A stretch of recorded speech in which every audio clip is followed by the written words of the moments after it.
अच्छा जी, आज जो हमने स्टार्ट करना है बेसिकली हम लोग आज अपने अकाउंट से होते हुए सेलर सेंट्रल अकाउंट से होते हुए हम लोग यूके मार्केट को स्टडी करेंगे। यूके मार्केट को स्टडी करने के बाद हम लोग ऑस्ट्रेलियन मार्केट और बाकी की यूरोपियन मार्केट में जाएंगे।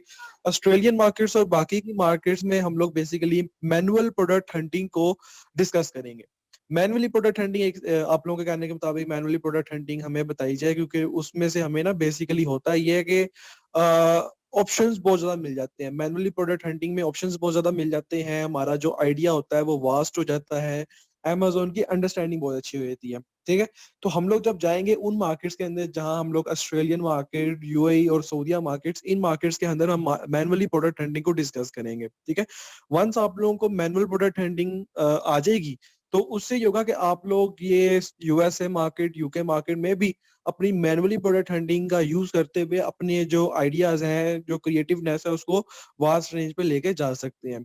और जो मैंने आप लोगों के लिए मॉड्यूल डिसाइड किया उसमें यह है कि हम लोग इंशाल्लाह अब यूके मार्केट से होते हुए बाकी की यूरोपियन मार्केट को डिस्कस करेंगे और उनके बाद हम लोग चले जाएंगे ऑस्ट्रेलियन, यूएई और केएसए की मार्केट को स्टडी करने के लिए। उन मार्केट्स में हम लोग मैनुअली प्रोडक्ट हंटिंग को स्टडी करने के बाद हम लोग वापस आएंगे।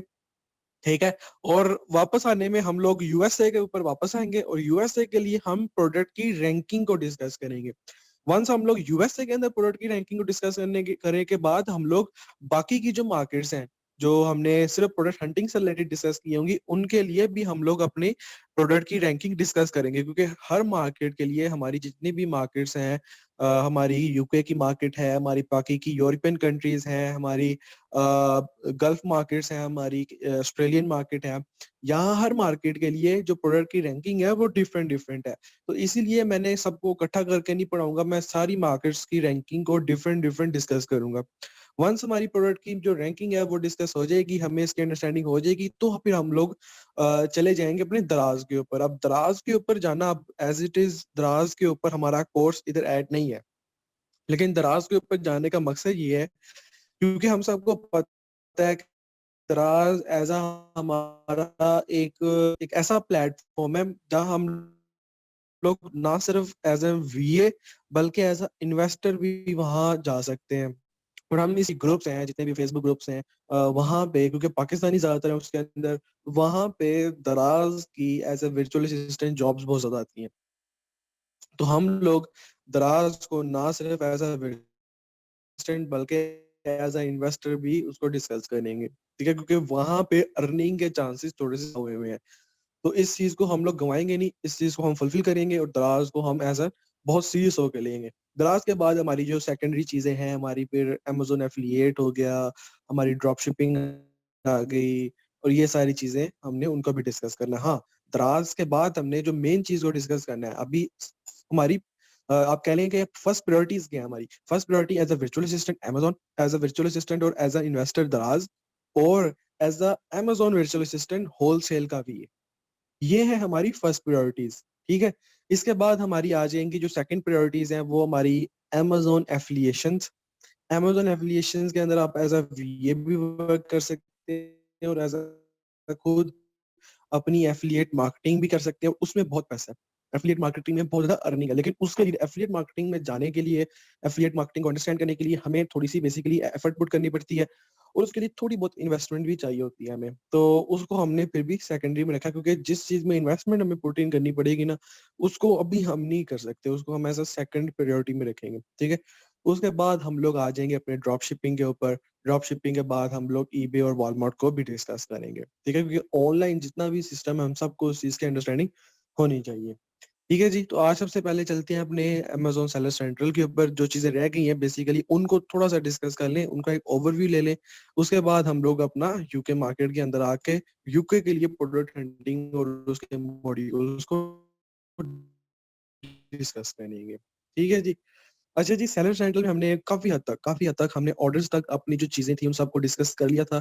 उनकी थोड़ी बहुत अंडरस्टैंडिंग हमने ले ली थी, उसके वीडियो रिकॉर्डेड लेक्चर्स भी मैंने आप लोगों को शेयर कर दिए हुए हैं। ठीक है, होपफुली आप लोगों को उनकी अंडरस्टैंडिंग हो जाएगी। ठीक है जी, अब हम आते हैं थोड़ा सा आगे, ऑर्डर से आगे। अब लेकिन मैं आप लोगों की दोबारा एक बात बता रहा हूँ कि अभी इस चीज को बहुत ज्यादा लिटरल लेने की या बहुत ज्यादा सिर में सवार करने की जरूरत नहीं है, क्योंकि मैं इस चीज को समझता हूँ कि अगर हम लोग बहुत ज्यादा स्पीड के साथ चलेंगे ना, चीजें मिक्सअप बहुत ज्यादा हो जाएंगी। ठीक है जी। तो अभी सिर्फ जो चीजें मैं बता रहा हूँ आप लोगों को अकाउंट से रिलेटेड, उनको सिर्फ अंडरस्टैंडिंग की बेसिक तक रखें, ठीक है, क्योंकि इनको इन डेप्थ इनकी स्टडी हमने आगे चल के करनी है, ठीक है। तो अभी इसको सिर्फ जो रखना है आपने, सिर्फ इन्फॉर्मेशन के तौर पर रखें, सिर्फ अकाउंट गेनिंग के तौर के लिए रखें कि आप लोगों को अकाउंट से रिलेटेड इन्फॉर्मेशन का अंदाजा होना चाहिए, क्योंकि आप में से माशाल्लाह बहुत सारे ऐसे लोग हैं जिन्होंने क्लाइंट्स पकड़ लिए हुए हैं, जो क्लाइंट के साथ वर्किंग कर रहे हैं या जो क्लाइंट हंटिंग पे निकल गए हुए हैं। तो उनके लिए ज़रूरी है कि उनको कम से कम इन चीज़ों का अंदाज़ा होना चाहिए, ठीक है? तो इस चीज़ को हम उस वे के साथ लेके चल रहे हैं अभी के लिए, ठीक है जी? अब यहाँ पे हमारे पास एक बहुत ज़्यादा इम्पोर्टेंट टैब है और ये है अमेज़न एडवर्टाइज़िंग टैब, ठीक है? अब ये टैब एज़ अ ये हमारे लिए फर्स्ट प्रायोरिटी टैब है। इन्वेंटरी टैब भी इतना इम्पोर्टेंट नहीं है जितना हमारे लिए एडवर्टाइजमेंट टैब है। क्यों? अच्छा, मैंने अब यहाँ पे आप लोगों को एक बात बताई है कि इन्वेंटरी टैब भी इतना इम्पोर्टेंट नहीं है जितना हमारा एडवर्टाइजमेंट टैब है। इसकी एक वजह है। वजह ये है कि हमें ना एज़ अ वीए हमें ज़्यादा क्लाइंट किस किस फ़ील्ड से रिलेटेड मिलते हैं, हमें कौन से किस तरह के क्लाइंट ज़्यादा मिलते हैं, किस तरह के टास्क हमें ज़्यादा मिलते हैं, किस तरह के हमें काम दिए जाते हैं एज़ अ वीए। अब हम लोग डिस्कस करते हैं ए टू ज़ी लॉन्च को, ठीक है? लेकिन मोस्टली आउट ऑफ 100% हमें 70 टू 80% क्लाइंट्स वो मिलते हैं जो हमें ए टू ज़ी लॉन्च का नहीं कहते। वो हमें कहते हैं कि प्रोडक्ट लॉन्च हमने कर दी भी है, प्रोडक्ट की लिस्टिंग क्रिएट कर दी भी है, अब आपका काम उससे आगे से है। उससे आगे से है मतलब क्या? उससे आगे से होने का मतलब ये है कि अब आपका काम है प्रोडक्ट की लिस्टिंग को ऑप्टिमाइज़ करना, प्रोडक्ट को रैंक करना। ठीक है जी? लिस्टिंग ऑप्टिमाइज़ेशन आप सबको उस चीज़ का अंदाज़ा है, वो सिर्फ़ आपका यहाँ इस फ़ील्ड से रिलेटेड है। लेकिन प्रोडक्ट को रैंक करना, आपने प्रोडक्ट को रैंक कैसे करना है, प्रोडक्ट को कैसे फर्स्ट पेज पे लेके आना है, टॉप प्रायोरिटी पे कैसे लेके आना है, इन सब चीज़ों पे आप लोगों का मेन फ़ोकस होना चाहिए। ठीक है जी? अब प्रोडक्ट को रैंक करने से रिलेटेड चीज़ ये है कि प्रोडक्ट को रैंक करने से जो चीज़ फ़ील्ड हमारी बेसिकली डिपेंड करती है, वो करती है एडवर्टाइज़मेंट, ठीक है? क्योंकि होता ये है कि मोस्टली लोग ऐसे होते हैं कि नहीं हम लोग गिव अवेज़ नहीं कर सकते, हम लोग फेसबुक एड्स नहीं चला सकते। आपने क्या करना है, आपने इनसाइड अमेज़न के अंदर रहते हुए अमेज़न की ही ऑर्गेनिक सर्विसेज़ लेते हुए अमेज़न के ऊपर हमारी प्रोडक्ट को रैंक करनी है। मोस्टली लोग हमें इस तरह के मिलते हैं। ठीक है जी? तो अब उनसे रिलेटेड तो हमारा ये एडवर्टाइज़मेंट से रिलेटेड टैब ही है। ठीक है? अब हम उससे आगे कहीं जा नहीं सकते हैं। ठीक है? एडवर्टाइज़मेंट में हमारे सबसे मेन हमारा पॉइंट है, जो मेन चीज़ है हमारी, वो है हमारी कैम्पेन मैनेजर। कैम्पेन मैनेजर में क्या है? कैम्पेन मैनेजर है क्या? क्यों इसका यूज़ किया जाता है? आज हम उसको देख लेते हैं।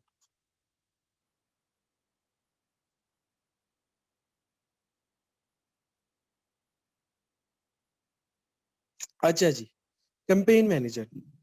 अब कैंपेन मैनेजर हमारी एक कह लें कि आप ये एक फ़ील्ड है, एक नीश है जिसके अंदर हमारी ए टू ज़ी कैंपेन्स जो हम रन कर रहे होते हैं, जो कैंपेन्स हमारी चल रही होती हैं, वो हमें नज़र आती हैं। कैंपेन वो चीज़ होती है कि अपनी प्रोडक्ट की अमेज़न के ऊपर एडवर्टाइज़मेंट करवा देना, ठीक है? अपनी प्रोडक्ट की अमेज़न के ऊपर एडवर्टाइज़मेंट करवा देना, ठीक है जी? आपको यहाँ पे ए टू ज़ी कैंपेन्स जितनी भी आपने कैंपेन्स चलाई होंगी, सारी ए टू ज़ी नज़र आ रही होंगी, ठीक है? तब आपको यहाँ पे नज़र आ रही है। अब देखिए मैंने अब इस अकाउंट के ऊपर ये अकाउंट है, ठीक है जी? इसके ऊपर जितनी भी कैम्पेन्स है वो सारी आपको यहाँ पे नीचे नज़र आ रही हैं। अब ये एक्टिव एक्टिव नहीं है, ये बंद हुई हुई हैं। ये कभी चलाई थी लेकिन बाद में बंद कर दी गई हैं। एक्टिव कौन-सी हैं? जो डिलीवरिंग के टैग के साथ आपको नज़र आएँगी। ये देखें जी, ये देखें ये एक्टिव है, ये डिलीवरिंग है, ये चल रही है मतलब, ये बाकी सारी पॉज़ है। कोई वजह हो सकती है, कोई कंडीशन हो सकती है, कोई सिनेरियो हो सकता है कि जिसके पीछे इन कैम्पेन्स को स्टॉप किया गया, ठीक है? वो जब हम लोग डीप स्टडी में जाएँगे तब इस चीज़ को डिस्कस करेंगे कि इनको स्टॉप क्यों किया गया था? क्या वजूहात बनी है कि हम लोग मजबूर हो गए थे इन कैम्पेन्स को स्टॉप करने के लिए? अच्छा जी, एज़ अ ओवरव्यू ले लेते हैं, इस सारे टैब का ओवरव्यू ले लेते हैं ताकि आगे चल के आसानी हो। मैनेजमेंट्स के अंदर बैठे हुए हैं। स्पेंड, स्पेंड का मतलब ये है कि आपने 7 दिनों के अंदर, क्योंकि यहाँ पे आपका फ़िल्टर लगा हुआ है 7 दिनों का, ठीक है? इसको आप फॉरएवर भी कर सकते हो, इसको आप 1 ईयर का भी कर सकते हो, 1 लास्ट मंथ का भी कर सकते हो, लास्ट 30 डेज़ वगैरह। जो मतलब आपने फ़िल्टर अप्लाई करना है, उससे रिलेटेड आप कर सकते हो। मोस्टली जो ये चीज़ देखी जाती है ना, जो चीजें देखी जाती हैं, सेल्स वगैरह देखी जाती है, वो लास्ट 30 डेज से रिलेटेड देखी जाती है, तो हम इसको लास्ट 30 डेज के ऊपर कर लेते हैं। अच्छा जी, लास्ट 30 डेज पे आ जाते हैं जी। ठीक है जी, लास्ट 30 डेज का फिल्टर अप्लाई हुआ हुआ है। लास्ट 30 डेज में बता रहा है कि आपने 393.39 पाउंड, डॉलर्स की बात नहीं कर रहा मैं, पाउंड्स की बात कर रहा हूँ क्योंकि ये यूके मार्केट है। तो ये कहता है कि आपने 393 पाउंड्स लास्ट 30 डेज में स्पेंड किए हैं अपनी कंपेन्स के ऊपर। बहुत हाई है वैसे ये ना, बहुत ज्यादा है वो, ठीक है जी। और 393 पाउंड स्पेंड करने के बाद आपने तकरीबन 1745 पाउंड अर्न किए हैं। 1745 पाउंड अर्न किए। अब देखने में तो यही लग रहा है कि मतलब 300 स्पेंड करके अगर आप लोग 1700 कमा रहे हो तो आप तो बड़े से प्रॉफिट में जा रहे हो। हालांकि ये चीज नहीं है, इस चीज से कभी भी आप लोगों ने धोखा नहीं खाना है, ठीक है। अब लेट्स सपोज मेरी एक प्रोडक्ट है, उसका प्रॉफिट ही 20% का है।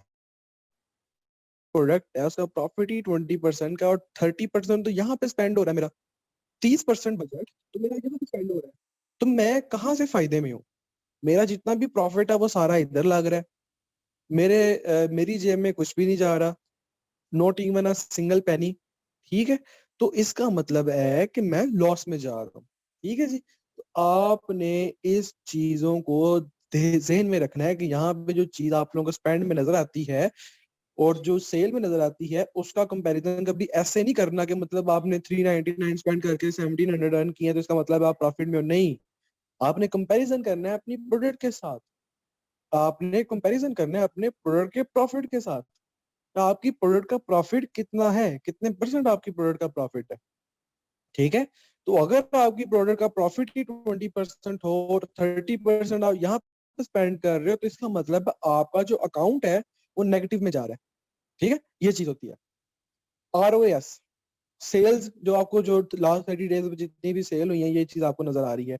अब ये सेल सिर्फ प्रॉफिट नहीं है, इस सेल के अंदर प्रोडक्ट की प्राइस, इस सेल के अंदर हमारी शिपिंग प्राइस, ठीक है, इस सेल के अंदर हमारा वैट, ये सारी चीजें ऐड हुई हुई है। इसमें से हम प्रॉफिट निकालेंगे, क्या पता उस नेगेटिव में हो इतने ज्यादा स्पेंड की वजह से। ठीक है, तो वो लेकिन फिर बता रहा हूँ, डिपेंड किसके ऊपर करता है? डिपेंड करता है आपके प्रॉफिट के ऊपर। अच्छा जी, ROAS, ठीक है जी, इसको लिख लें। ROAS क्या होता है? ROAS कहते हैं रिटर्न ऑन Amazon स्पॉन्सर्डनेस। रिटर्न, आपने एडवर्टाइजमेंट चलाई हुई है, आपने एडवर्टाइजमेंट चलाई हुई है, उस एडवर्टाइजमेंट में आपको रिटर्न क्या आ रहा है? मतलब अगर आपकी $10 की सेल है, $10 की प्रोडक्ट है, ठीक है, $10 की आपकी प्रोडक्ट है, ठीक है, और अगर आप 6 से 7 डॉलर सिर्फ एडवर्टाइजमेंट के ऊपर लगा दो तो आपको तो रिटर्न बहुत थोड़ा मिलेगा, आपके प्रॉफिट के लिहाज से रिटर्न आपको बहुत थोड़ा मिलेगा। ठीक है, रिटर्न उसको कहते हैं कि अगर आपकी एक प्रोडक्ट $10 की है या आप अपनी प्रोडक्ट के पीछे $10 स्पेंड करते हैं, ठीक है, तो पर सेल के ऊपर आपको क्या रिटर्न मिलता है?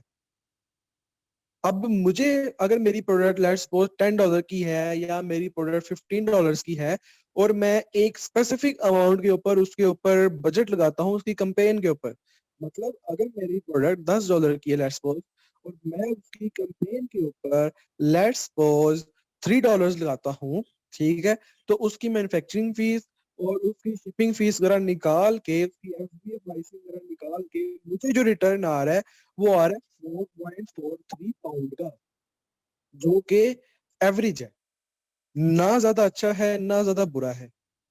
लिख लें ये चीज कि जो आपका रिटर्न होना चाहिए आपकी प्रोडक्ट के ऊपर, लिखें ये चीज कि अगर आप कंपेन रन करते हैं तो लास्ट 30 डेज का जो आपका स्टैट्स शो होते हैं, जो आपके लास्ट 30 डेज के स्टैट्स हैं, उसमें जो आपका रिटर्न है, जो आपका रिटर्न ऑन एडवर्टाइजमेंट है, वो मोर देन 5 हो, मोर देन 5 हो।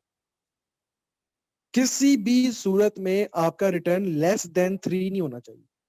अगर आपका रिटर्न लेस देन 3 है तो इसका मतलब है कि आपकी अकाउंट की हेल्थ और आपके अकाउंट की पोजीशन बहुत ज्यादा डाउन है। आप ध्यान से, आप ठीक तरह, आप राइट कीवर्ड्स के ऊपर ठीक तरह बिडिंग नहीं कर रहे, ठीक अमाउंट के ऊपर बिडिंग नहीं कर रहे, ठीक है। तो रिटर्न, एवरेज रिटर्न मिनिमम आपका 3 होना चाहिए, कभी भी 3 से नीचे नहीं जाना।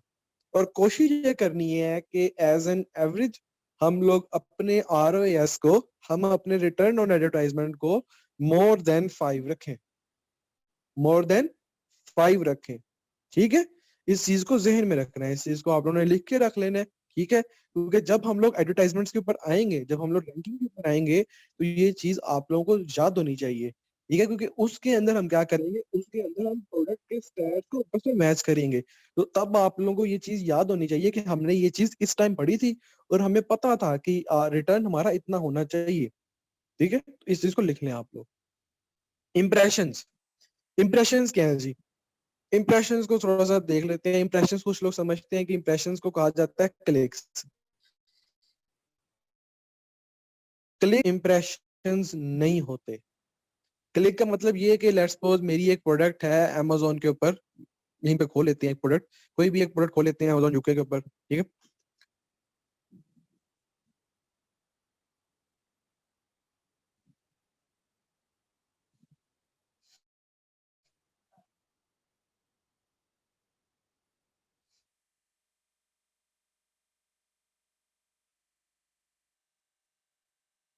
अच्छा जी, यूके मार्केट में हम लोग आगे हुए हैं, ठीक है। अच्छा, यहाँ पे एज एन एग्जांपल हम यूके मार्केट ले रहे हैं, ठीक है।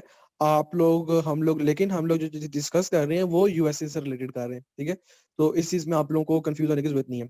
इंप्रेशंस की हम लोग डिस्कस कर रहे थे कि इंप्रेशंस क्या होते हैं।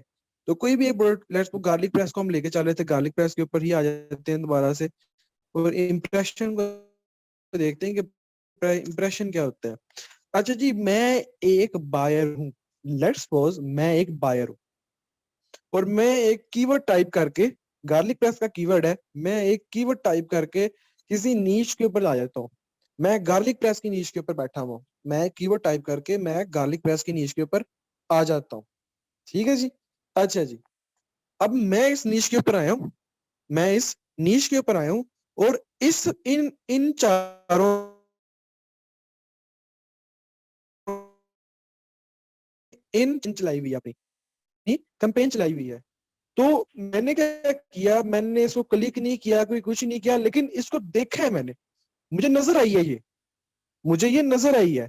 हालांकि मैंने इसको क्लिक भी नहीं किया, कुछ भी नहीं किया, लेकिन जब मैंने एक दफा इसको देखा है, अमेजोन ने मुझे ये चीज दिखाई है बस, चाहे मैं एक सेकंड भी उसके ऊपर स्पेंड नहीं किया, इधर से आया हूँ, अच्छा जी नीचे गया हूँ, नीचे ये चीज नजर आई है मुझे और मैं नीचे आ गया हूँ। तो देखा तो है ना मैंने एक दफा। तो ये जो एक दफा देखना है ना, इसको कहते हैं इम्प्रेशन। अगर आपके बायर को आपकी प्रोडक्ट नजर आ रही है ना, तो उस चीज को कहा जाता है इम्प्रेशन। ये चीज ध्यान में रखें, क्योंकि जो क्लाइंट्स होते हैं ना वो ये चीज पूछते हैं। हम लोग क्या होता है एज ए वी, हम लोग कहते हैं कि नहीं सर, इम्प्रेशन कहेंगे कि वो आपकी प्रोडक्ट की जो लिस्टिंग है उसको क्लिक भी करे। क्लिक करना कोई और चीज है, क्लिक करना कोई और चीज है, और इम्प्रेशन देखना कोई और चीज है, ठीक है।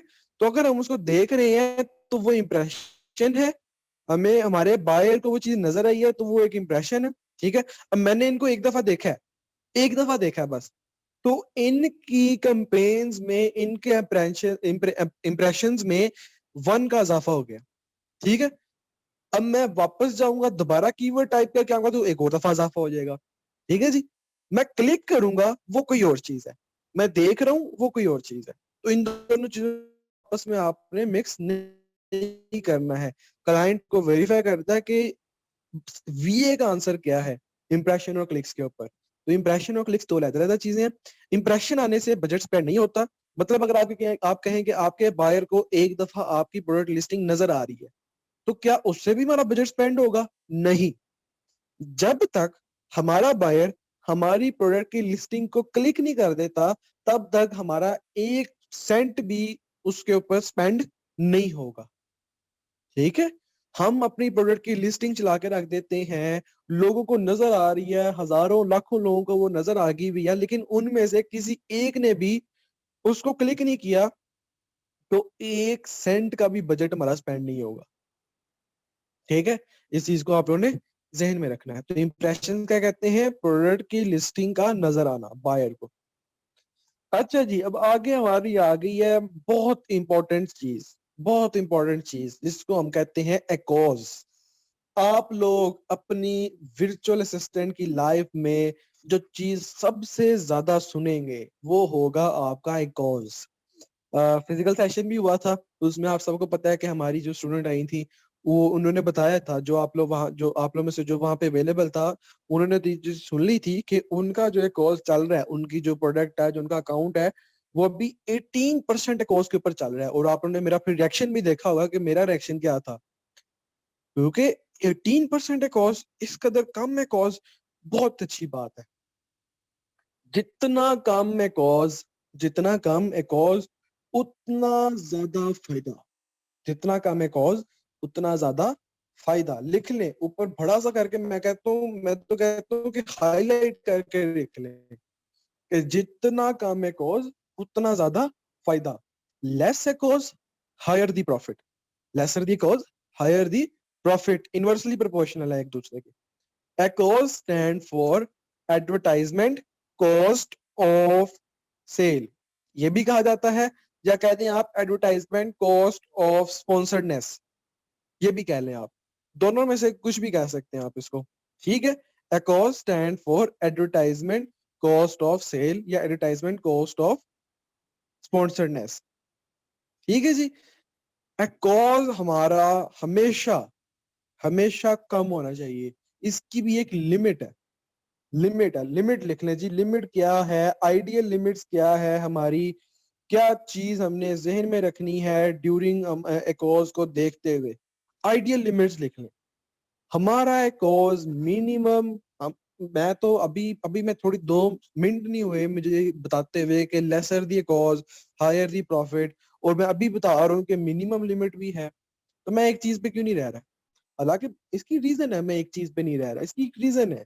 मतलब अगर हम एक लिमिट से कम चले जाएंगे ना तो उसमें भी नुकसान है, अगर हम एक लिमिट से ज्यादा चले जाएंगे तो उसमें तो है ही है।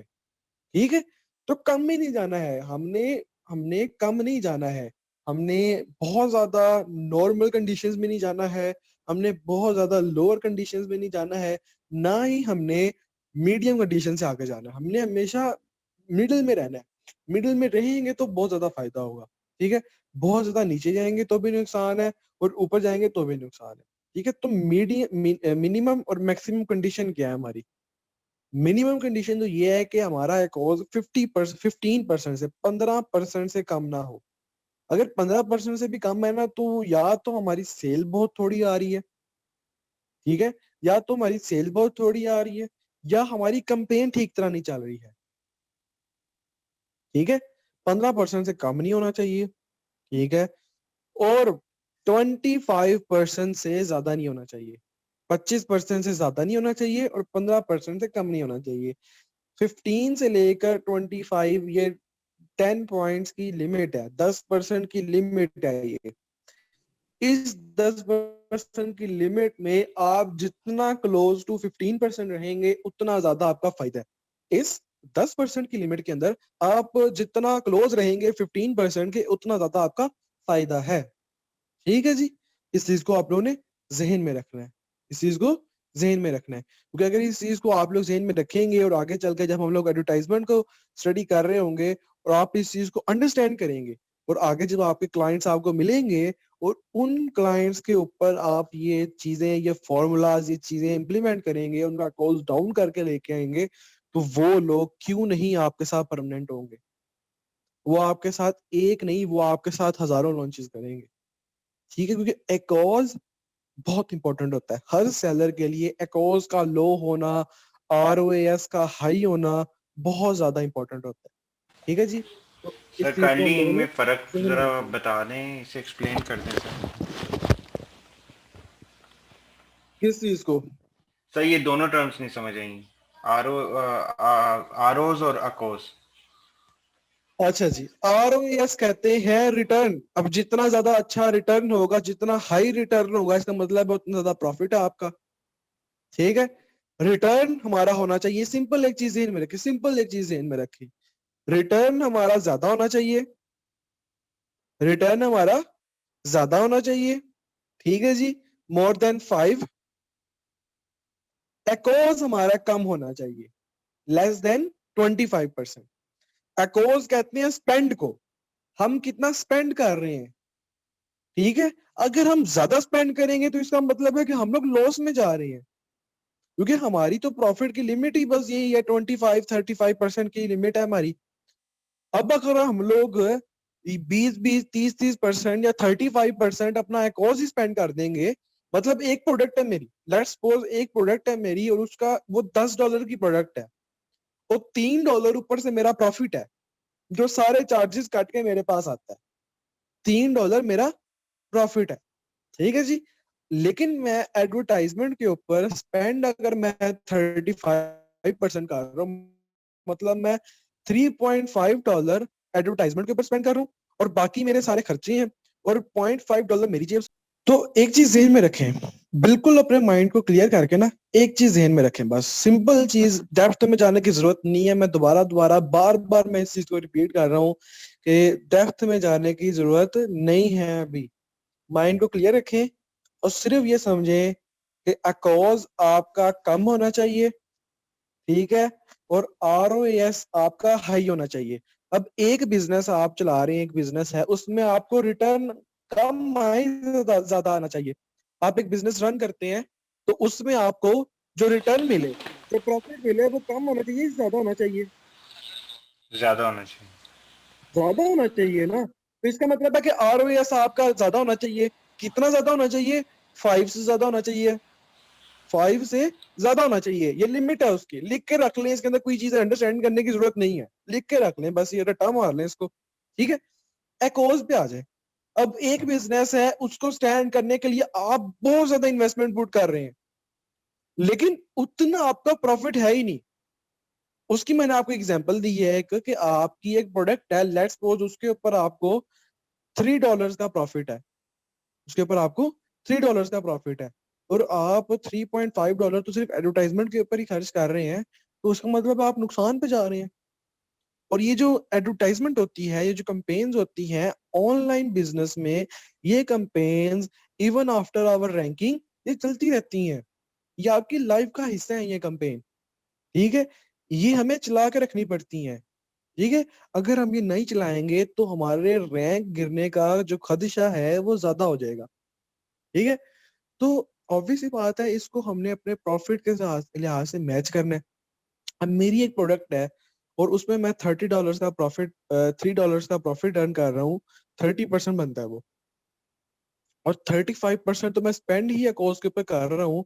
तो इसका मतलब है मैं लाइफ टाइम के लिए मैं तो नेगेटिव में जा रहा हूँ, 5% नेगेटिव में जा रही है मेरी जो लॉन्च है, ठीक है। तो उसके लिए मैं क्या करूंगा, अपने कॉस्ट को 15% के पास लेके आऊंगा, ताकि अगर मैं कम से कम 10 से 15% इसके ऊपर स्पेंड भी कर रहा हूँ, तो कम से कम 15 से 16% मुझे भी मिल रहा है, जो कि मेरा प्रॉफिट है, ठीक है। तो इस चीज को जहन में रखते हुए मैंने आप लोगों को ये चीज बताई थी, ठीक है। अंडरस्टैंडिंग होगी अब ROAS क्या होना चाहिए और एकोस क्या होना चाहिए। जी सर। ROAS कहते हैं रिटर्न को, जो रिटर्न आता है आपके पास, और एकोस कहते हैं जो आप स्पेंड करते हैं एडवर्टाइजमेंट के ऊपर, ठीक है जी। अब आगे आते हैं जी।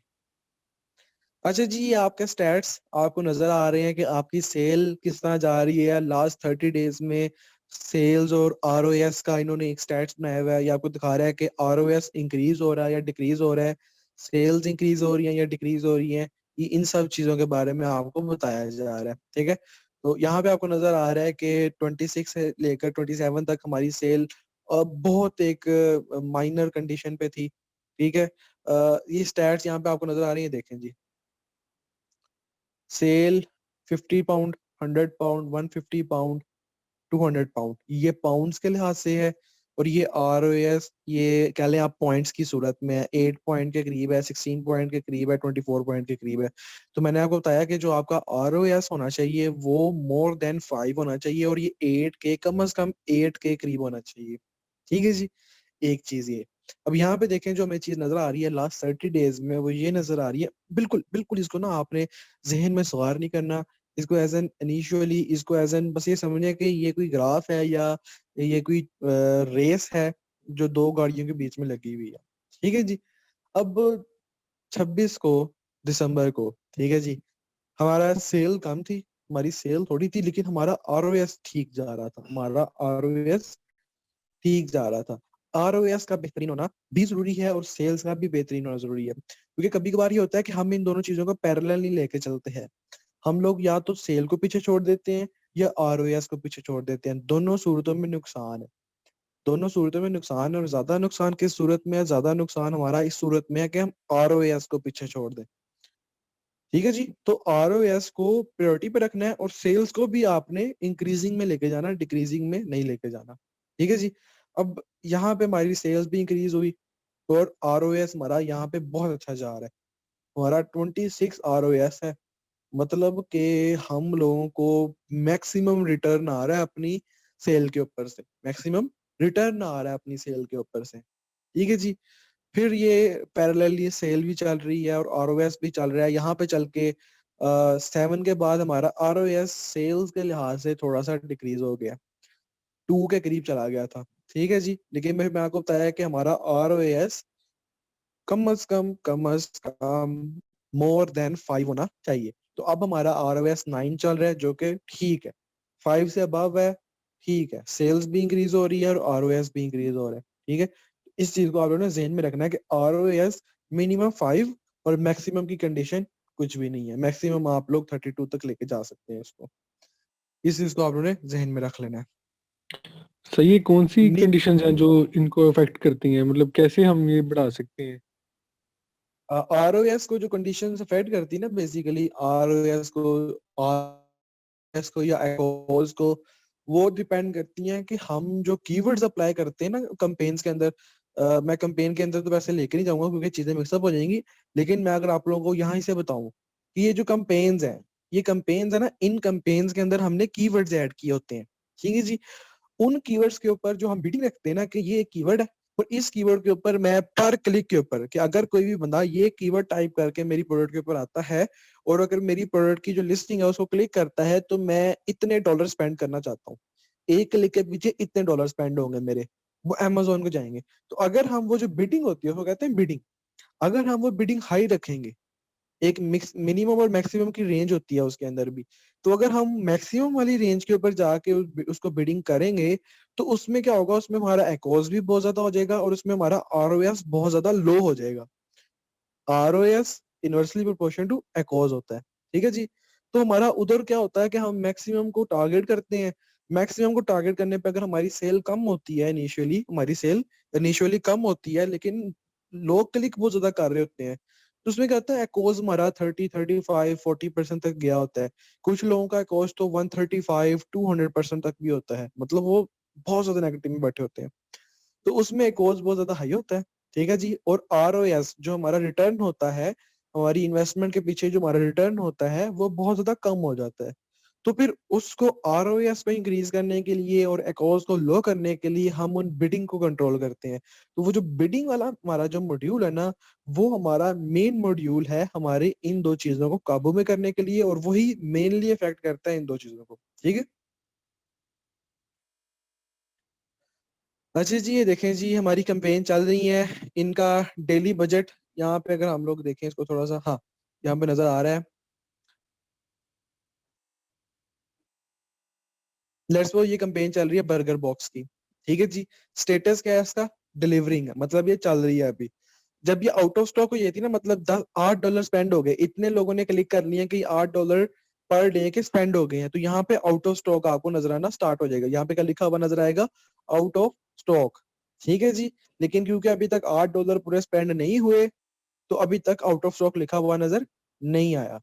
ठीक है जी। जब ये आउट ऑफ स्टॉक हो जाती है, फिर अगले दिन 12 घंटे बाद जाके दोबारा ये इन स्टॉक होती है, दोबारा से ये चलना स्टार्ट होती है, क्योंकि हमने डेली बेसिस पे बजट रखा होता है ना। देखिए नीचे लिखा हुआ है डेली, मतलब डेली बेसिस पे 8 डॉलर हमने इन्वेस्ट कर रहे हैं हम लोग इसके अंदर।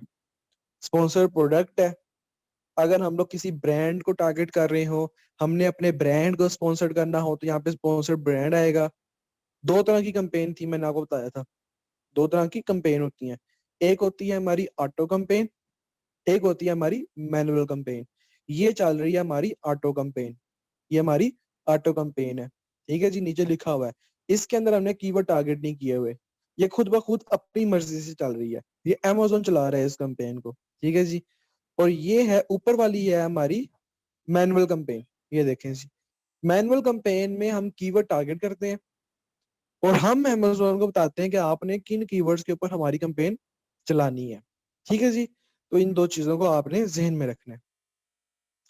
और इसके अलावा यहाँ पे कोई ऐसी चीज नहीं है जिसके ऊपर ज्यादा बहस की जाए।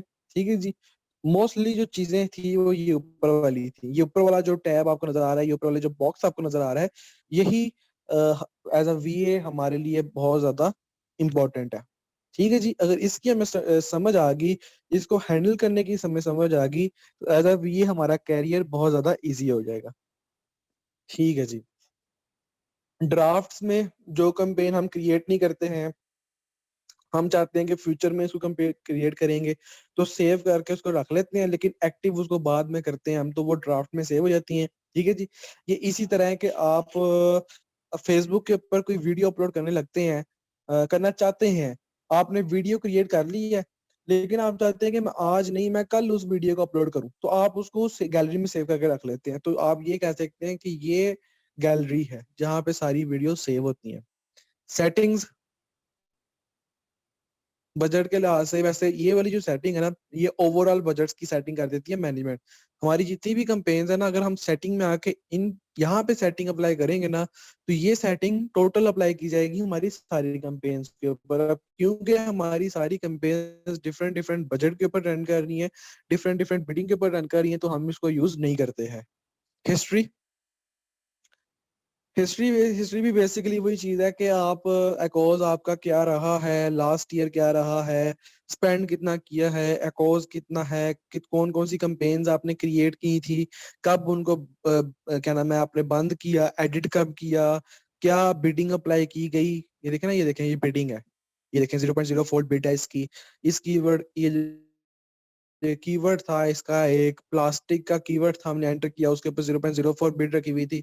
स्मूदी क्लियर एक कीवर्ड है, इसके ऊपर 0.05 पाउंड बिड की गई है। तो ये इस तरह आपको हिस्ट्री बताई जा रही है जो भी कंपेन्स आपने क्रिएट की थी। ठीक है जी, इसको भी हम मोस्टली यूज नहीं करते हैं, इसको यूज तभी किया जाता है जब हम लोग कहें कि हमने एक कंपेन चलाई थी, इनिशियली उसके ऊपर बड़ा अच्छा रिजल्ट आ रहा था, हमने उसकी बिडिंग आते हैं, तो हम हिस्ट्री पे जाके देख सकते हैं कि हमने कौन कौन सी बिडिंग अप्लाई की थी, कौन कौन से कीवर्ड यूज किए थे कि हमारी कैंपेन वो ठीक चली थी। तो ये इसलिए यूज होती है। ठीक है जी, अब वापस आते हैं अपने सेलर सेंट्रल के ऊपर।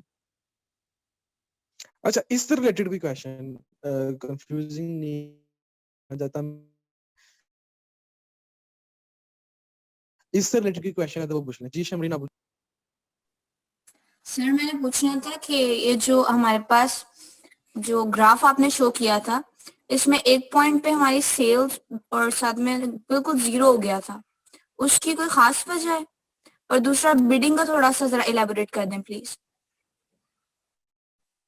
इसमें सेल ये होता है ये ना कि कभी कभी ना होता है ये कि कभी आपकी सेल बहुत अच्छी जा रही होती है, एक दो दिन बीच में से ऐसे आते हैं कि आपको एक भी सेल ना आए, जिस तरह ये 7 को हमारी एक भी सेल नहीं आई।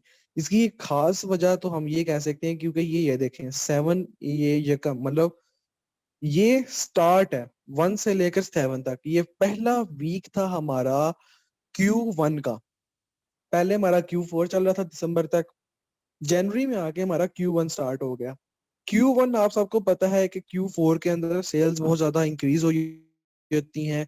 Q4 के अंदर क्रिसमस चल रहा होता है, उनके बहुत सारे त्योहार चल रहे होते हैं, सेल्स Q4 में बूस्ट अप हो जाती हैं। ऐसा कहा जाता है, आपको बड़ा अच्छा क्वेश्चन था ये, मुझे चीज आपने याद दिला दी, कि कहा जाता है कि कहा नहीं जाता बल्कि हकीकत भी है कि Q4 जो होता है, साल के आखिरी 3 महीने जो होते हैं, वो हर ऑनलाइन सेलर के लिए, मोस्टली Amazon सेलर के लिए, वो कह लें कि ईद के दिन होते हैं, क्योंकि उनमें उनकी sale multiply by 3 multiply by 4 हो जाती है। कोई बंदा अगर एक महीने में 100 यूनिट सेल करता था, तो Q4 के अंदर वो 400 यूनिट सेल कर रहे थे, करते हैं। तो Q4 एंड हुआ, Q4 एंड होने की वजह से, क्योंकि Q1 के अंदर Q1 स्टार्ट है अभी, साल के पहले 3 महीने, साल के पहले 3 महीने में सेल्स थोड़ी डाउन हो जाती हैं, ठीक है। यही 3 महीने होते हैं जिनमें जो कीवर्ड्स होते हैं उनका सर्च वॉल्यूम भी डाउन हो जाता है, ठीक है जी। तो इन चीजों का इफेक्ट पड़ता है हमारी सेल्स के ऊपर। तो उस वजह से इसकी यहाँ पे देखे ना, यकम के बाद से इसकी जो सेल है वो डिक्रीज होना स्टार्ट होगी। तो 7 को आगे ये 0 होगी, लेकिन फिर कुछ कीवर्ड नए अप्लाई किए गए, कुछ बिडिंग मेथड नया अप्लाई किया गया और उसकी सेल्स इंक्रीज हो गई हैं।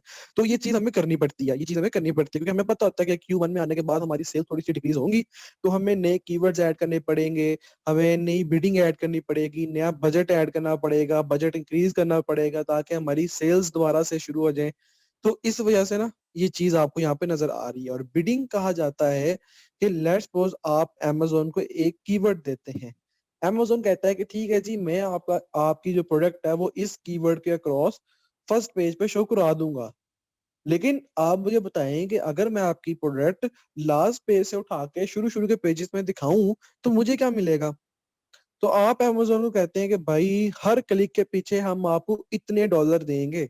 जिस तरह आप कह लें कि आप कोई फेसबुक या इंस्टाग्राम की सेलिब्रिटी है, ठीक है जी। आपने एक पेज बनाया हुआ है और आपके उस पेज के ऊपर या आपकी प्रोफाइल के ऊपर 10,000 लोग हैं, ठीक है जी, जो आपके फॉलोअर्स हैं। और आपके पास कोई ब्रांड आता है, ठीक है जी, और वो ब्रांड आपको कहता है कि ये ले जी हमारी प्रोडक्ट, इस प्रोडक्ट को आप अपने पेज की स्टोरी के ऊपर लगा दें, और जितने बायर आपके पेज से उठ के हमारी प्रोडक्ट को परचेज करेंगे उसमें से हम आपको प्रॉफिट में हिस्सा दे देंगे, ठीक है जी। ये चीज होती है। तो इस केस में आप समझिए कि Amazon एक वो पेज होल्डर है जिसके हजारों लाखों मिलियन फॉलोअर्स हैं, ठीक है जी।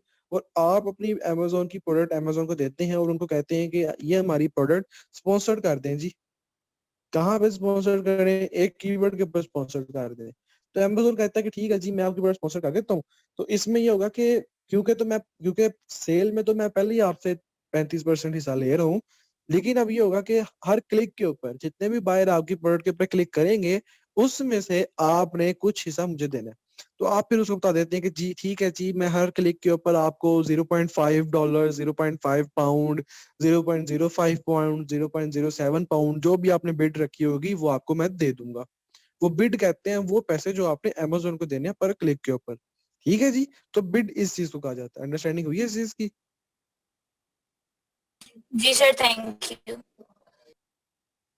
अच्छा जी, किसी और का कोई क्वेश्चन?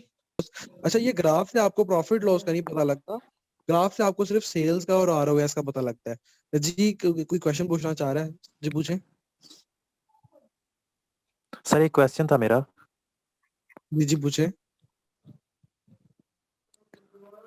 अच्छा सर, वो यानी कि कोई भी मसलन वो कस्टमर वो क्लिक करता है तो वो चाहे जितनी मर्जी बार करे, चेक करे, देखे, इस प्रोडक्ट ना ले, लेकिन वो हर क्लिक पे उसको यानी कि पैसे जाएंगे $0 या जो भी मसलन वो जाएगा उसके पास, चाहे वो खरीदारी ना बिल्कुल करे, जाएगा, उस पे सिर्फ देखे और छोड़ दे।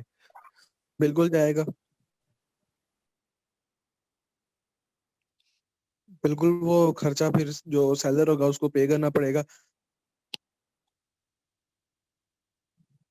जी सर, मुझे ये पूछना है कि जब हम प्रोडक्ट सर्चिंग कर रहे होते हैं तो उसके दौरान भी तो हम डिफरेंट प्रोडक्ट्स पे जाके क्लिक करते हैं, तो क्या उन पे भी वो पे करते हैं? जी बिल्कुल, अगर आप स्पॉन्सर्ड वाले टैग वाली प्रोडक्ट को क्लिक करते हैं तो उसको वो पैसे पड़ जाते होते हैं, ठीक है जी सही है सर। जी। किसी और का की क्वेश्चन? अच्छा सर, अभी आपने बात की कि हमने सेल्स और जी जी बोलिए। ROS को साथ साथ लेके चलना है। अगर सेल बढ़ जाए, ROS कम हो जाए, या ROS बढ़ जाए सेल कम हो जाए, फिर भी हमें मतलब हमारी अच्छा नहीं, अगर सेल बढ़ भी जाए ज्यादा। जी जी बिल्कुल, हमारे लिए तब नहीं है, हमने दोनों चीजों को इकट्ठा लेके चलना होता है। अच्छा, माइक म्यूट हो जाते हैं आप लोगों के ड्यूरिंग जब आप बात कर रहे होते हैं, इसका क्या इशू है? ये ऑटोमेटिक कैंपेन का थोड़ा सा काइंडली बताइएगा। जी किस चीज का? एक तो सर वो मैनुअल कैंपेन थी ना, एक ऑटोमेटिक भी तो लिखा हुआ था, वो काइंडली सर थोड़ा सा एलैबोरेट कीजिएगा। जी जी एक होती है ना मैनुअल कैंपेन, हम अमेजोन को कहते हैं कि भाई आपने इन कीवर्ड्स के क्रॉस हमारी कैंपेन चलानी है। अब दूसरा सिनेरियो होता है ऑटोमेटिक कैंपेन का। ऑटोमेटिक क्यों चलाई जाती है, इसकी वजह क्या है? इसकी वजह ये होती है कि कभी कभार हमें हमारे मेन कीवर्ड्स का पता नहीं होता। हमें नहीं पता होता कि अगर हम एक प्रोडक्ट बेचने लगे हैं उसके कौन से ऐसे कीवर्ड हैं जिन कीवर्ड्स के ऊपर हमें सेल आएगी, उसके कौन से ऐसे कीवर्ड है जिनके ऊपर हमें ज्यादा बायर मिलेंगे। तो वो चीज फिर हम अमेजोन के ऊपर छोड़ देते हैं, क्योंकि ऑब्वियस ही बात है अमेजोन को चीजों का पता है। अमेजोन को पता है कि इस कीवर्ड की, अमेजोन हर प्रोडक्ट की जो लिस्टिंग होती है उसकी स्टडी करता है और उसे पता होता है कि अगर ये कंपेन इस कीवर्ड के ऊपर चलाई जाए तो इसका ज्यादा फायदा है। तो हम क्या करते हैं, हम सादा सी कंपेन क्रिएट कर देते हैं। हम एक सादा सी कंपेन क्रिएट कर देते हैं और उसके अंदर एक भी कीवर्ड ऐड नहीं करते। अमेजोन क्या करता है फिर, अमेजोन उस कैंपेन को अपनी मर्जी से स्टार्टिंग के 1-1.5 वीक में वो जहां उसकी दिल करे वहां चला देता है उसे। फिर वो उस 1-1.5 वीक में उस लिस्टिंग को स्टडी कर रहा होता है कि किस तरह के बायर हैं जो इस प्रोडक्ट के ऊपर आते हैं। फिर जब वो बायर को देखता है ना कि किस तरह के बायर है, उन्होंने किस तरह की प्रोडक्ट लेनी थी, कौन सी निशीज से इसके ऊपर ज्यादा सेल आ रही है, तो उससे क्या होता है, उससे अमेजोन को अंदाजा हो जाता है कि इस लिस्टिंग को इन कीवर्ड्स के ऊपर या इन निशीज के अंदर चलाना चाहिए। फिर अमेजोन हमारी लिस्टिंग को उन जगहों से हटा देता है जहां पे कोई फायदा नहीं हो रहा था और उन जगहों पे लाके शो करा देता है जहां पे ज्यादा सेल आ रही होती है और जिस नीश में वो प्रोडक्ट डिपेंड कर रही होती है। ठीक है जी। जी उससे ये होता है कि उससे हमें भी कीवर्ड्स का पता लग जाता है और उन कीवर्ड्स का यूज करते हुए हम अपनी एक मैनुअल कैंपेन भी क्रिएट कर देते हैं। ये वजह है, मेन वजह ये है ऑटो कैंपेन की। सेकेंडरी वजह क्या है, जो छुपी हुई वजह है, वो ये है कि जो ऑटो कैंपेन है ना वो हमारा बीएसआर को बहुत ज्यादा इंक्रीज करती है। इस वजह से हम ऑटो कैंपेन चलाते हैं। और आप लोग ये चीज ध्यान में रख लें कि कोई भी सेलर हो, इवन के एक ऑक्सो ब्रांड है ना, ऑक्सो ब्रांड है, उसने भी अपनी ऑटो कैंपेन बंद नहीं की होनी अभी तक। उसने भी अभी तक अपनी ऑटो कैंपेन बंद नहीं की होनी। हालांकि 10-10 20-20 हजार रिव्यूज हैं उसकी प्रोडक्ट के ऊपर। कोई भी सेलर अपनी ऑटो कैंपेन ही बंद करता है क्योंकि ऑटो कैंपेन बीएसआर को इम्प्रूव कर रही होती है। आप जैसे ही अपनी ऑटो कैंपेन बंद करते हैं ना तो आपका बीएसआर ना डिक्रीज होना स्टार्ट कर देता है। तो हमने कभी भी अपनी ऑटो कैंपेन बंद नहीं करनी होती, चाहे वो मिनिमम बजट के ऊपर चल रही है, बहुत थोड़े बजट के ऊपर चल रही है, लेकिन चलती रहनी चाहिए। मैनुअल कैंपेन्स बंद हो जाती हैं लेकिन कभी ऑटो कैंपेन बंद नहीं होती है। ठीक है जी, इस चीज को हम लोगों ने जहन में रखना है जी सर जी। और किसी का भी क्वेश्चन?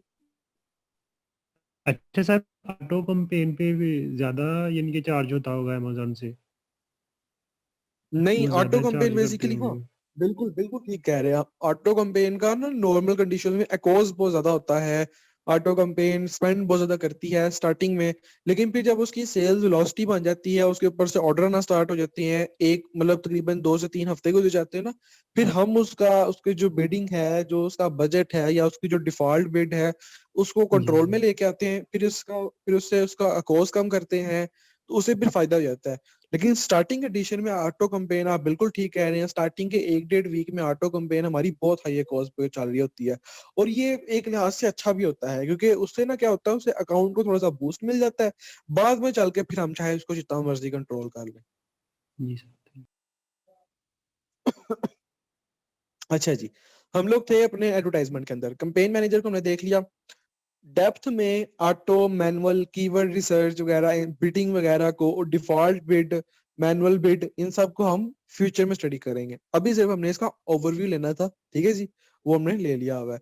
होपफुली आप लोगों को इस चीज की अंडरस्टैंडिंग भी होगी। ए प्लस कंटेंट मैनेजर, आप सबको इसका पता है। लास्ट टाइम हमने सैटरडे को इसके बारे में स्टडी भी किया था, बल्कि एक स्टेप फॉरवर्ड भी लिए थे हम लोग कि ब्रांड कंटेंट भी हमने क्रिएट किया था और वो हो भी गया था। हालांकि इतनी जल्दी होता नहीं है, मेरे ख्याल से शायद Q1 चल रहा है ना, तो इस वजह से बड़ी जल्दी हो रही हैं चीजें। नॉर्मल कंडीशन में होता है कि ब्रांड कंटेंट या ए प्लस कंटेंट का वहां पे अपलोड होने में तकरीबन 6 से 7 दिन लग जाते हैं। तो हमने ब्रांड कंटेंट कर लिया था। ए प्लस कंटेंट हमारा रहता है जो हम इंशाल्लाह ताला फ्यूचर में करेंगे, क्योंकि ए प्लस कंटेंट क्रिएट करने में थोड़ा टाइम स्पेंड होता है, उसके अंदर ज्यादा कीवर्ड्स ऐड करने पड़ते हैं, ज्यादा इमेजेस ऐड करनी पड़ती हैं। तो इस चीज को हम फ्यूचर में देखेंगे। अर्ली रिव्यूअर प्रोग्राम, Amazon बजाते खुद प्रॉक्सी मार्केटिंग का काम करता है। आप लोगों को पता है Amazon बजाते खुद प्रॉक्सी मार्केटिंग का काम करता है। अब हालांकि प्रॉक्सी मार्केटिंग तो इलीगल है Amazon की नजरों में, लेकिन Amazon खुद ये काम करता है। Amazon क्या कहता है कि आपने कोई प्रोडक्ट लॉन्च की है, नई नई प्रोडक्ट है लॉन्च की है, आप जब अर्ली रिव्यूअर प्रोग्राम का यूज करते हो ना, तो Amazon आपको कुछ पैसे चार्ज करता है, Amazon आपको कुछ पैसे चार्ज करता है और आपकी लिस्टिंग ना अपने कुछ बायर्स को दे देता है, आपकी लिस्टिंग अपने कुछ बायर्स को दे देता है। और जब तक 5 बायर आपकी प्रोडक्ट को परचेज करके उसके ऊपर रिव्यू न कर देते, तब तक वो रुकता नहीं है। 5 बायर ने प्रोडक्ट खरीद लिया, Amazon रुक गया, और फिर वो Amazon उन 5 बायर से कहेगा कि इस प्रोडक्ट के ऊपर रिव्यू दो। अब चाहे वो अच्छा रिव्यू दे, बुरा रिव्यू दे, वो डिपेंड करता है बायर के ऊपर, वो डिपेंड करता है बायर के ऊपर। Amazon एक लफ्ज नहीं कहता उसे कि ये प्रोडक्ट परचेज करो, इसके ऊपर अच्छा रिव्यू दो, 5 स्टार रिव्यू दो। आप लोग तो कहते हो ना कि 5 स्टार रिव्यू देना है या अच्छा रिव्यू देना है, Amazon नहीं कहता, वो लीगल वे के साथ चल रहा है। वो तो इसी तरह की, अगर आप कोई ऐप यूज करते हो और उस ऐप के ऊपर आपको आता है ना कि 5 स्टार रिव्यू दें, या ये चीज है, ये हमारी अपडेट आई है तो करो करो करो, जिस तरह व्हाट्सएप वाले कहते हैं कि ये हमारी अपडेट आई है, इसको डाउनलोड करो करो। Amazon स्टार्टिंग में ये करता है कि उन लोगों से प्रोडक्ट परचेज करवा लेता है, ठीक है जी, Amazon का काम पूरा, फिर उनको वो रिव्यू देने का कहता है। उन्होंने रिव्यू देना है, प्रोडक्ट अच्छी लगी तो अच्छा रिव्यू, प्रोडक्ट बुरी लगी तो बुरा रिव्यू, ठीक है जी। अच्छा जी, इससे क्या होता है, इनिशियल में आपको सेल मिल जाती है, जब आपकी प्रोडक्ट लॉन्च होती है तो आपको सेल्स की बहुत ज्यादा जरूरत होती है। इससे होता है कि आपको आपकी प्रोडक्ट के ऊपर इनिशियली थोड़ी सी सेल मिल जाती है, आपकी थोड़ी सी वेलोसिटी इंक्रीज हो जाती है, और 5 रिव्यू आ जाते हैं आपकी प्रोडक्ट के ऊपर। अच्छे हैं बुरे हैं, ये आपके ऊपर डिपेंड करता है, आपकी किस्मत के ऊपर डिपेंड करता है, या आपकी प्रोडक्ट की क्वालिटी के ऊपर डिपेंड करता है, ठीक है जी। तो Amazon भी हमारा लिए प्रॉक्सी मार्केटिंग का काम करता है। तो अर्ली रिव्यूअर प्रोग्राम Amazon का ऐसा प्रोग्राम है जो हमारी प्रोडक्ट को थोड़ा सा बूस्ट देने के लिए, थोड़ा सा इनिशियल स्टार्ट देने के लिए यूज होता है, ठीक है जी। ये बिल्कुल सेम है हमारे as a proxy marketing. Deals, इसका डील्स क्या है जी, बोले। सर जी, इसका बजट जो होगा वो Amazon खुद डिसाइड करेगा या प्रोडक्ट की प्राइस के ऊपर डिपेंड करेगा? और अगर हम ये अर्ली Amazon रिव्यू करता है। प्रोग्राम लगाते हैं तो BSR पे भी कोई फर्क पड़ेगा कि नहीं पड़ेगा रैंकिंग पे? BSR पे बहुत थोड़ा फर्क पड़ता है, क्योंकि मैंने आपको बताया कि BSR को इम्प्रूव करने वाले फैक्टर्स कुछ और हैं, ठीक है। सेल्स और रिव्यूज BSR को बहुत थोड़ा अफेक्ट करती हैं, मैं ये नहीं कहूंगा नहीं करती हैं, लेकिन बहुत थोड़ा अफेक्ट करती हैं। BSR को इम्प्रूव करने वाले फैक्टर कोई और है, ठीक है। तो BSR को ये बहुत थोड़ा इम्प्रूव करती हैं लेकिन बहुत थोड़ा करती हैं। और जो प्रोडक्ट की प्राइस का आपने बात की, या जो आपने रेट्स की बात की, वो Amazon हमें बताता है कि कितने डॉलर हमें चार्ज करेगा वो, ठीक है। अच्छा मतलब जी, ये जो प्रोडक्ट होगी Amazon उनको फ्री ऑफ कॉस्ट देगा या Amazon से चार्ज करेगा, हमें प्रोडक्ट के पैसे मिलेंगे नहीं नहीं या हम फ्री नहीं प्रोडक्ट में देंगे? नहीं देगा, Amazon फ्री में नहीं देगा, Amazon उनको चार्ज करेगा। वो अगर आपकी प्रोडक्ट की प्राइस $10 है तो वो $10 में ही खरीदेंगे, उनको कोई रिफंड नहीं होना है, ना ही उनकी पेपल फीस कवर होनी है, ठीक है। उन्होंने बस परचेज करना है, ठीक है। कोई रिफंड नहीं होगा, कोई कुछ नहीं होगा, उनको प्राइस पे करनी पड़ेगी, आपको आपको उस चीज का प्रॉफिट मिलेगा। बस Amazon हमें हेल्प आउट कर देते हैं हमारी स्टार्ट की कुछ सेल लाने के लिए, और उन सेल्स के इवज रिव्यूज लाने के लिए, दैट्स इट, सर ठीक है। ये कोई भी जब हम प्रोडक्ट लॉन्च करते हैं उसके लिए हम लाजमी यूज़ करते हैं अर्ली रिव्यू प्रोग्राम? अब ये आपके ऊपर डिपेंड करता है, करना चाहे कर ले, नहीं करना चाहे ना करें। मैंने नहीं किया आज तक। अब ये ये आपकी किस्मत प्रोडक्ट, ही अगर तो आपको अपने ऊपर यकीन होता है, मेरी बात भी सुनना, अगर तो आपको अपने ऊपर यकीन होता है कि मेरी प्रोडक्ट की क्वालिटी अच्छी है और वो जो बायर होंगे वो लाजमन मेरी प्रोडक्ट के ऊपर गुड रिव्यू देंगे, तब आप करें। लेकिन अगर आपको इतना यकीन नहीं है, क्योंकि आपको पता है कि चाइनीज सेलर हैं, क्वालिटी में कोई चीज इतनी भी बेहतरीन नहीं होती है, और वो बायर हैं, कौन सा वो फ्री में कर रहे हैं, उन्होंने तो पैसे पे करने हैं, तो उन्होंने तो बहुत ज्यादा कॉन्शियस हो के ये रिव्यू देना है। तो अगर तुमको कोई भी चीज बुरी लगी तो उन्होंने बैड रिव्यू देना है। और अगर इनिशियल में ही हमारी प्रोडक्ट के ऊपर बैड रिव्यू आ गया तो हमारा काम उसी टाइम खत्म हो जाना है। तो इन चीजों को भी फिर ज़हन में रखना पड़ता है। बहुत सारे लोग करते भी हैं। मैंने अपनी मेरा जो अकाउंट है, दूसरा वाला अकाउंट है, उसमें जो स्टार्टिंग वाली मेरी प्रोडक्ट है उसके लिए एक दफा किया था और बड़ा बूस्ट मिला था। क्योंकि मुझे वो स्टार्टिंग में 5 के 5 रिव्यू अल्हम्दुलिल्लाह पॉजिटिव आए थे। तो अगर तो आपके ऊपर भी अपने ऊपर यकीन है कि आपको भी पॉजिटिव रिव्यूज आएंगे और आपका क्लाइंट रेडी है इस चीज के लिए कि वो 20 25 30 डॉलर दे सकता है अमेजोन को, तो आप बिल्कुल करें। मैं तो आपको इस चीज के लिए इंकरेज करूंगा कि आप ये करें। ठीक है जी, लाजमन करें, इससे फायदा होता है।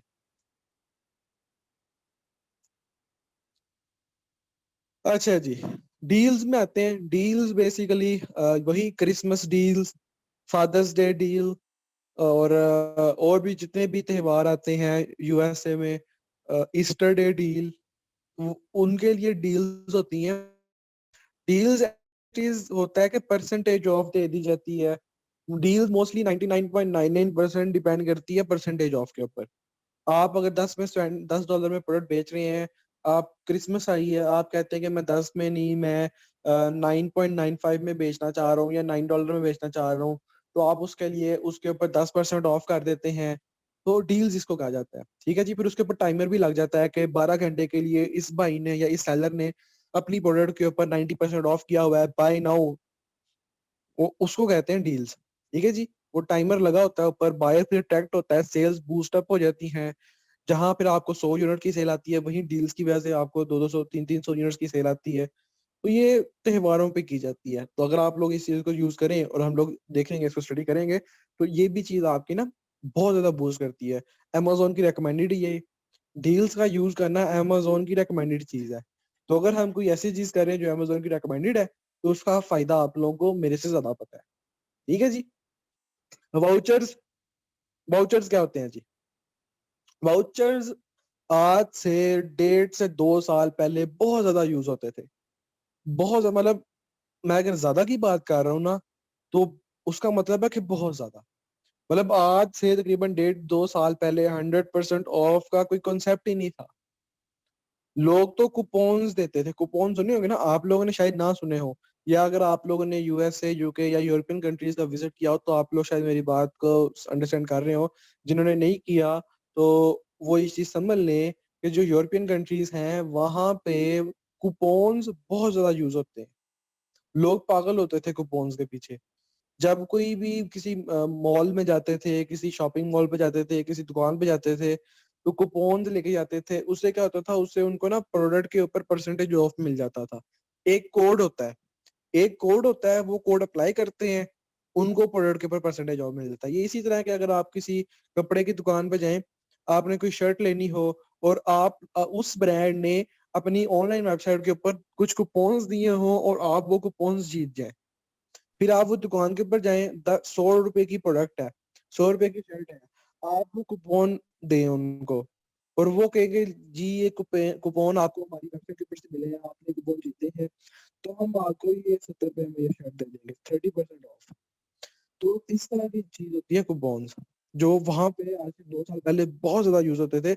अब ये बहुत कम यूज होते हैं, क्योंकि हम सबको पता है कि परसेंटेज ऑफ कुपन्स के जरिए जनरेट करने से अमेजोन भी रोकता है, रैंकिंग की वेटेज में कमी आती है, जो कि हम लोग कभी भी अफोर्ड नहीं कर सकते। ठीक है जी, तो इस चीज को हमने जहन में रखना है। प्राइम डिस्काउंट्स अमेजोन रेकमेंडेड है।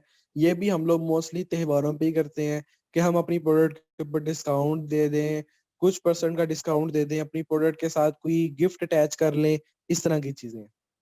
मैनेज प्रमोशन ज्यादा जरूरी नहीं है हमारे लिए।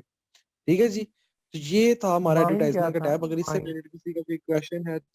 हाँ जी, ये वाइन क्या था? वाइन VIN जो एक टैब था। वाइन बेसिकली यही कुपन्स का ही एक जरिया है।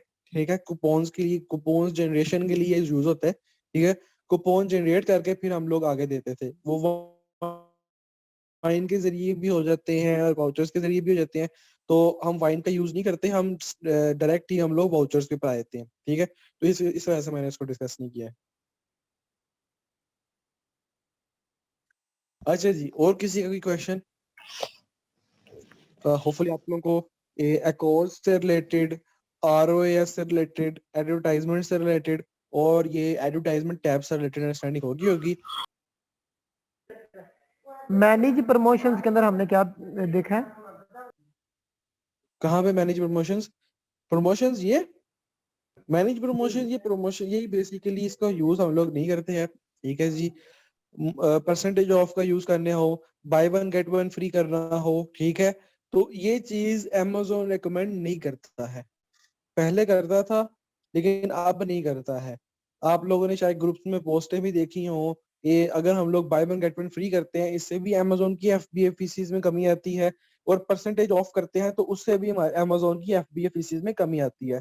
तो इस चीज को हम लोग नहीं यूज करते हैं, क्योंकि हम लोग नहीं बियर कर सकते कि ड्यूरिंग रैंकिंग हमारी सेल्स की जो वेलोसिटी है या जो हमारी रिव्यूज की जो वेटेज है उसके अंदर कोई कमी है। तो इस वजह से हम इसको यूज नहीं करते, और इस वजह से मैंने इसका ज्यादा जिक्र नहीं किया आप लोगों के साथ। और एक काइंडली ये भी बता दीजिए प्राइम एक्सक्लूसिव डिस्काउंट्स के अंदर हम क्या करें? प्राइम एक्सक्लूसिव डिस्काउंट्स होते हैं बेसिकली ये वो स्पेसिफिक डिस्काउंट्स होते हैं जो हम सिर्फ करते हैं ड्यूरिंग कोई हमारा त्योहार हो, कोई नया इवेंट हो, तब किया जाता है, ठीक है। इसमें ये होता है कि Amazon की तरफ से मुख्तलिफ डील्स जारी की जाती हैं, Amazon की तरफ से मुख्तलिफ डील्स आती हैं जो वो बायर के लिए करना चाहता है, ठीक है जी। और जब वो बायर के लिए डील्स करता है ना, तो वो साथ अपने सेलर्स को भी बीच में शामिल कर लेता है। वो सेलर्स को प्रमोट करता है कि वो बायर्स को कुछ सहूलत फराहम करें, कोई गिफ्ट दें साथ अपनी प्रोडक्ट के, या कुछ लिमिट तक जिससे Amazon की FBA फीसिस में ज्यादा कमी ना आए, अपना परसेंटेज ऑफ करें। तो उसके लिए फिर हमें प्राइम एक्सक्लूसिव डिस्काउंट्स के ऊपर ये जाना पड़ता है। रिकमेंड वो हमें ईमेल भेजता है बेसिकली, रिकमेंड जिस तरह, हाँ ये रेकमेंड है जी, बिल्कुल। इस ये कहता है कि आपने जो ईमेल होती है ना आपकी, जो आपने Amazon को दी होती है, उस ईमेल के ऊपर एक ईमेल आती है Amazon की तरफ से, उसमें Amazon बताता है कि ये डील आ रही है हमारी, इसमें पार्टिसिपेट करें और अपनी प्रोडक्ट के ऊपर ये प्राइम डिस्काउंट करें, तो वो तब की जाती है। Excuse me sir. जी बोले। जी मोहम्मद अब्दुल्ला बोलिए। सर अगर हम by one get one free वाली डील देंगे या फिर कोई परसेंटेज ऑफ वाली डील देंगे तो FBA फीसिस कम होंगी और प्रॉफिट मार्जिन ज्यादा होगा, तो इससे हमें फायदा नहीं होगा। लेकिन आप कह रहे हैं कि ऐसा नहीं इससे करना हमें चाहिए। तो फायदा होगा ना। हाँ जी, इससे हमें तो फायदा होगा, लेकिन इससे Amazon को फायदा नहीं होगा। और जब ये चीज होती है ना, तो Amazon फिर आपको ग्रुप में भी आपने देखी होगी, लास्ट टाइम साकिब ने पोस्ट लगाई थी कि जब हम लोग Amazon की FBA फीसिस में कमी आती है ना, तो वो क्या करता है, वो हमारी जो रैंकिंग की जो वेटेज होती है ना उसके अंदर कमी कर लेता है। मतलब अगर हमने एक गिव अवे करके अगर दूसरे पेज पे आना था ना, अगर हम by one get one free करते हैं या परसेंटेज ऑफ करते हैं, तो वही गिव अवे करके हम तीसरे या चौथे पेज पे होते हैं। इससे ये होता है कि हमारी जो वेलोसिटी होती है वो फ्रीज हो जाती है, हमारी रैंकिंग फ्रीज हो जाती है, हमें ज्यादा Amazon की तरफ से बूस्ट नहीं मिलता है, हमारी रैंकिंग स्लो हो जाती है, और हमें ज्यादा बजट स्पेंड करना पड़ता है। तो इस वजह से ये रेकमेंड नहीं है, मैंने इस वजह से ये कहा था, ठीक है। Yes sir.